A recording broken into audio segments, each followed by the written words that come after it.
Okay, so we want to review a little bit of the Pythagorean theorem since we're going to be using this with some of our polynomials.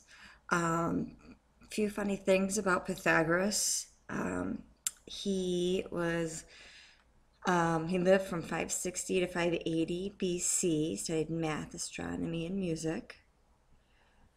He was born on the island of Samos, a small island north of the Aegean Sea. He loved math, and his first student, he had to pay him to be a student. He Nobody wanted to listen to him, so he paid a student to listen to him and to argue with him. But eventually he ran out of money, but that boy learned a lot, and he decided to start his own school. There's a lot of crazy things about Pythagoras. One of the things that is said is that he had two classes, and the beginning class wasn't allowed to talk for the first 4 years, and they had to be behind a curtain so they couldn't see Pythagoras.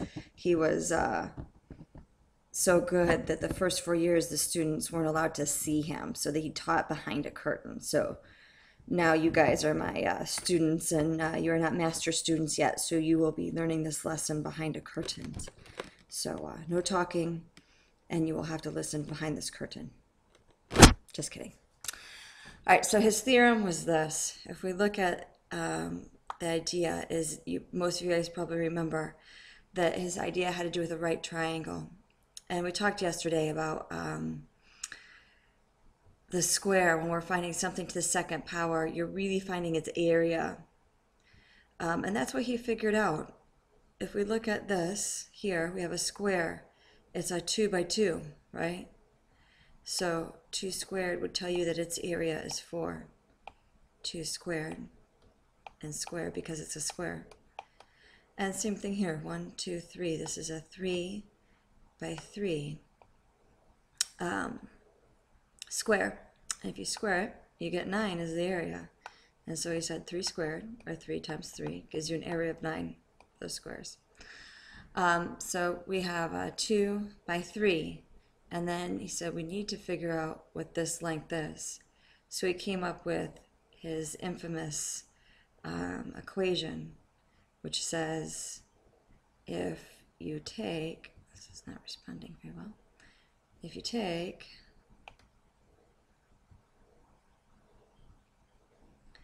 a, the square of a, right, because it is a square, and if you add it to the square, oops, this is just not helping out very good.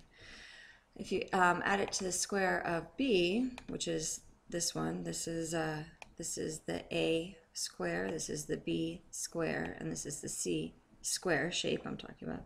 So you have a squared plus b squared, that will equal the area of c squared, and that makes sense. If you were to take this box and take this box, the area would fit inside this box. Okay, you could break it up and pile it in there. So the area of this and the area of this equals the area of this. And based on that, we can figure out the lengths if we're only given 2.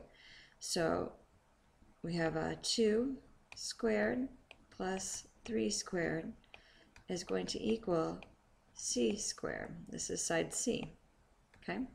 So a squared, b squared, c squared. And it really doesn't matter if you call this a or this b because they're plus, right? Normally, usually I do it a little bit different, but it doesn't matter because the order of the commutative property of addition says the order doesn't matter. So here we'll have 4 plus 9 equals c squared, right? And then you know that 4 plus 9 is 13 equals c squared. And then yesterday we talked about what is the inverse. How do we get rid of the square? Because I don't want to know what c squared is. I want to know what the length is. I want to know what c is. And yesterday we talked about how the inverse of squared is the square root. So c is going to equal the square root of 13. And we can't simplify that because it's a prime number. So we could put it in a calculator and get a decimal, or sometimes it'll just be left as the square root of 13. So this equals the square root of 13. And hopefully you remember that the A and B are called the legs of the right triangle, and that the C is called the hypotenuse. And you're going to have to know that because they will refer to those names in your questions on the test. Okay?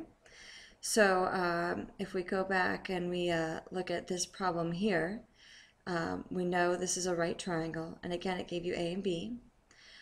So I would like you to do this problem on your own, and on this one you are given the B and the C, but you need to find the A. So I'd like you to solve that problem as well at home. So I want you to pause the video and find the answer to 1 and 2. Go back and refer to the example I just did if you have problems with that. And then the last thing is a challenge to you. This is an EOC question, and it's the use of polynomials. And you need to know Pythagorean theorem. See, they use the word hypotenuse here. So my challenge to you is to give it a whirl.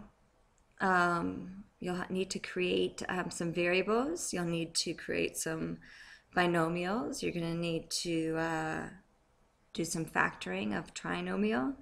I will say some of it doesn't make a whole lot of sense because it says the larger leg of a right triangle is 3 centimeters smaller, or 3 centimeters longer than its smaller leg. So that does make sense, sorry. The larger leg of a right triangle is 3 centimeters longer than its smaller leg. So you'll need to come up with an equation for that. And it tells you the hypotenuse. So you need to know that's the hypotenuse there is 6 centimeters longer than the smaller leg. So you have to figure that out. So go ahead and try it. It is a difficult problem, but I'd like you to see how far you can get. Good night.